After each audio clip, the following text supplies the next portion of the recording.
In this video, I'm going to give you the EQ power plays. These are 7 moves to master negotiations under pressure, even on Zoom. Number 1, the 30-second emotional check-in. This means that you take 30 seconds to check in with your state. I want you to name that state, and I want you to set an intention. I.e., this negotiation, I'm going to be calm, composed, even under pressure. I'm going to not react. I'm going to take 10 seconds to pause. And this helps you prevent making concessions. When we're speaking from emotion and we're in that state of survival, we ramble on, we talk, we oversell, and the brain switches off. It's that reptilian brain that takes over, and we're in that state of panic. And so whatever's coming to mind, we haven't logically thought through. Whereas when you take that 30-second emotional pause and you're able to compose yourself, you set the intention, you understand before going into the negotiation how you will show up in every situation, no matter what the other side is behaving like or what they're throwing at you. It may feel like you've been boxed in, like there's nowhere to go, like they've made an ultimatum, like you need to respond. That's where you take a breath. Remember your intention. I'm going to be calm, composed, confident. I have options. That's where your BATNA comes in. Flexibility, your collaboration, your skills of persuasion and influence. You can take that negotiation in any direction you want, but it's the pause, the emotional check-in before you go in to that negotiation, and then the pause before you respond so that you don't concede to their requests just because of emotion, right? Just because of threat, anger, panic, stress, anxiety, worry, not knowing what to say. Don't let any of that get in the way. Take your time, pause, remember your intention. And that comes from having that 30-second emotional check-in. Move 2 is perspective taking. So there are 3 questions you can ask to understand the other side so that you can negotiate trades. Remember, when we make concessions, we want to trade. We don't just give up something without getting something in return. The 3 questions are, what do they need? What do they fear? And what is the alternative?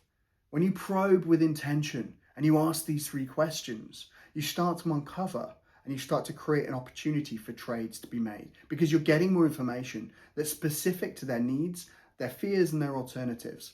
And this isn't always explicit, right? You don't always have to ask these questions directly to them, but you want to be uncovering information that answers these questions in your mind. So you can start to understand, right, well, do they need to move with urgency? What happens if they don't do this deal? What happens if we can't find a way forward? What are the alternatives that they have on their side that they could put into play?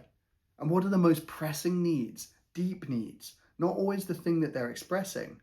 What are the deep needs that they have that you can answer? This is where you find the gold. So remember, your questions allow you to take perspective of the whole situation in a holistic approach.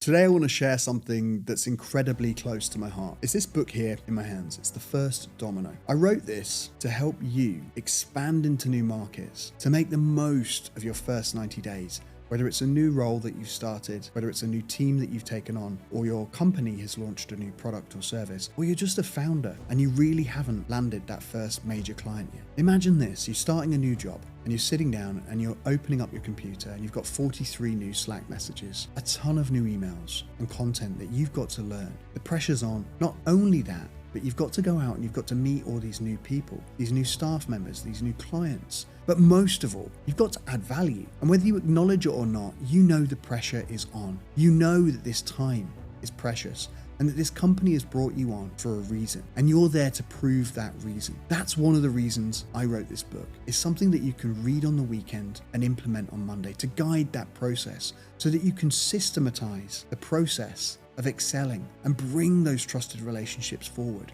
and move the needle on landing your first major client. This book is going to push you to do anything but be comfortable. It's going to help you get breakthroughs. If we tip that first domino, we're going to get a chain reaction of success. That's why I wrote it. It's a playbook to understand the psychology of sales, the intelligence that you need to build leverage into your sales process. And it's for anyone that wants to do business development, growth, or just build their personal brand and take ownership of the direction of their career, their money, and their life. When you land that first domino, that first major client, I want you to post it up and tag me. If you are bold enough to take on the challenge, to really put it into action, to lead with heart, I promise you, you will change your stars. So if you're looking to create a generational legacy and make an impact, this is the first domino, and it only takes one. Number 3, label and then neutralize. So being able to express what you see the other side feeling helps to decrease tension, lower the walls of resistance, and neutralize the threat. It builds a bit of trust. When you're there and you're saying, hey, I can see you're a bit worried about this. Q4 is coming up. What's on your mind? It lowers the walls and advocates for transparency, right? And that's where you want to be. Words like it sounds like, and then you insert the problem. It sounds like that person's an issue for you. Sounds like that's a problem for you. Sounds like building momentum is an issue for you. Sounds like prospecting could be a worry for you. Sounds like the team right now could be a worry for you. Sounds like going into that market could be a worry for you. Sounds like that target could be a worry for you. Sounds like your current provider could be a worry for you. Sounds like that X could be a worry for you. That neutralizes, it lowers the defenses, the walls come down, and it increases collaboration. What you want is to encourage disclosure, encourage transparency. And the way you can show that is to reciprocate. Look, we've been through this. I'm in that situation right now. Or I've got a problem with X client, and this is how we solved it. How about you? It increases the velocity and the exchange of collaboration and information. Number 4, power moves, right, for EQ. EQ is really important when you're dealing with someone that's angry. Anger can be used especially to manipulate you or to coerce you into taking a deal, especially if you're of a lower status in that hierarchy. So the other person has a more senior rank to you. They can use anger as a way to manipulate you. Don't let anger push you around. The way to deal with anger is to convert it into specific criteria. So this is a subtle move of influence. So when they display anger, you pause and you clarify the issues. Clarify the issues. Get them out on the table. Don't make it personal. Make it the problem is out there. They're specific. And because we've been specific, because we've owned it, the walls against comes down. The emotional temperature of the room comes down. You're influencing by how you show up in front of that client or that person that you're trying to do a deal with. They will see that that threat of anger hasn't rocked you, hasn't made you concede. And in doing that, they'll either know that that strategy isn't working on you, or it will actually influence them. Your behavior will influence them. Remember, you have a big part to play in this. You can influence the emotional temperature in the room, one, by showing you won't be pushed around, but two, by how you show up. And if there's other people in the room, you're also building your respect, right? How you show up when a client doesn't do what you want has a massive implication on your reputation. How you show up when you get rejected, it says everything. It says everything. So remember that you can set the example. You can be a shining light for your organization and your reputation. You can boost it. You can boost your authority in the way you handle situations with clients, especially when they're angry. And you can set the emotional temperature of the room, and you can decrease that by how you show up. So remember that. There's an anger protocol. Number 5, we've got to focus on building rapport. So these are micro habits that we can do that with. It's smiling, it's being warm and encouraging. The first 8 seconds, very important. People make a snap judgment of you in the first 8 seconds, even down to whether they'll hire you or not. So remember that first impression, very, very important. People also remember the peak moments in a conversation. These are typically the most emotional, and therefore you can put emphasis on them. Micro habits, thinking about the future, forward thinking, positivity. This is all going to play into those collaborative gains, how you can win together, and that rapport building, which then gives trust. Trust is a fundamental building block that you need when you're rapport building. That's what you're wanting to pour into the bank of trust. Think about it from the perspective of joint gains, expanding the pie together and focusing on the future, how you can build together. Solutions are not problems. You can turn any corner through rapport, and you can build something great together through these micro habits. Another thing is, if you're presenting, stand up straight. Don't stand too far apart with your legs, shoulder width apart, have your arms about here. Big gestures. This is engaging for an audience. If you're doing that and you want to influence, this is the right process to go through.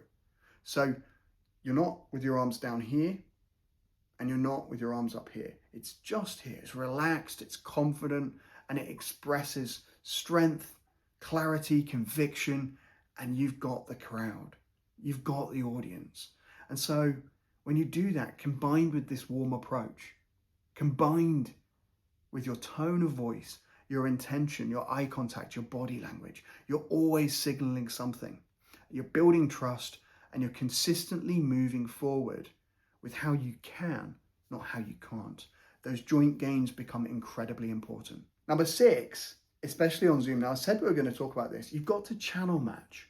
So if you're talking about highly sensitive data and you're not in person, definitely do that over Zoom. You want to be with video on. You want to be seeing the other person. Don't do that over text. Don't do that asynchronously. Exchange that information over Zoom on a video call and make sure you're both in a quiet environment where you can be focused and not be disturbed. Get as much context. It's really important that you do that way you're not in a taxi, you're not just walking. Be focused and present, especially when it's highly sensitive information. It again goes to building trust. If it's just the exchange of data, you can do that on the fly.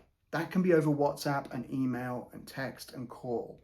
But when it comes to highly sensitive, highly important matters, high pressure situations, if you can't meet in person, make sure you're on video, camera on, in a quiet environment where you can be present and give your full attention to the matter. And number 7, and really important, is this debrief loop. I want you to put in play a debrief loop so that after every interaction, when it's high stakes and high pressure, you're knowing what emotion showed up, what triggered it for the other person. How could you handle it better next time? This debrief loop is very important for increasing your sophistication at EQ. You're building this skill of emotional intelligence. Really important, have that review process going. What did you notice? How could you handle it differently next time? What triggered that emotion in them? How did you handle it when they were angry, tense, worried, stressed, anxious, concerned, frustrated, not understanding? A lot of the time you might get objections. How did you handle their objections? How did you show up in the room with your team when someone said the wrong thing? How did you carefully guide the conversation back on track? Or when there was a short amount of time to get a lot of information that's complex conveyed. Did you panic? Did you break under the stress? What could you do better next time? Really important. Get that debrief loop in. So for summary, we have 7 power moves that you can do to boost your EQ. And here they are. Number 1, the 30-second emotional check-in. Name your state and set your intention. Number 2, perspective take in 3 questions. What do they need? What do they fear? And what is the alternative? Label and neutralize. This comes down to the emotion. You look worried. What's on your mind? Number 4, anger protocol. If anger is shown, pause and clarify issues. Get the specifics. Number 5, rapport habits. Focus on trust building, future gains, joint wins. It's those small warm gestures that matter the most. The first 8 seconds is absolutely crucial to your first impression. Number 6, channel match. When it's important, get on video. When it's less important and just an exchange of information, do it on text, do it on email. And finally, number 7 is create a debrief loop for yourself. To master negotiations, you need to know what emotion came up and what triggered it. This will help you build EQ after you do the reps. So you get the reps in and then you review. And they are the 7 moves you can do to master negotiations under pressure, even on Zoom.